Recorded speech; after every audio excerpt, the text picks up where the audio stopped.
ഇടപെടലാണ് സർക്കാർ നടത്തിയത്. ഞാൻ പറഞ്ഞല്ലേ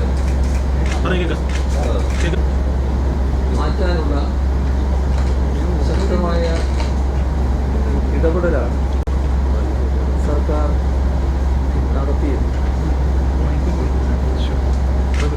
ഞാൻ പറഞ്ഞല്ലേ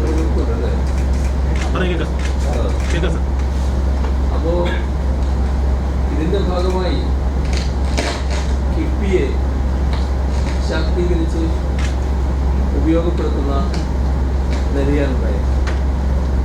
അതിന്റെ ഫലമായി സംഭവിച്ചെന്ന് ഈ പശ്ചാത്തല സൗകര്യ വികസനത്തിലുണ്ടായ ലോകത്തെവിടെയായാലും ഏത് സമയത്തും 24 വാർത്തകളും ഓഗ്മെന്റഡ് റിയാലിറ്റി പാക്കേജുകളും എക്സ്പ്ലെയിനറുകളും വിശദമായി കാണാൻ ഞങ്ങളുടെ യൂട്യൂബ് ചാനൽ നിങ്ങൾക്ക് സബ്സ്ക്രൈബ് ചെയ്യാം.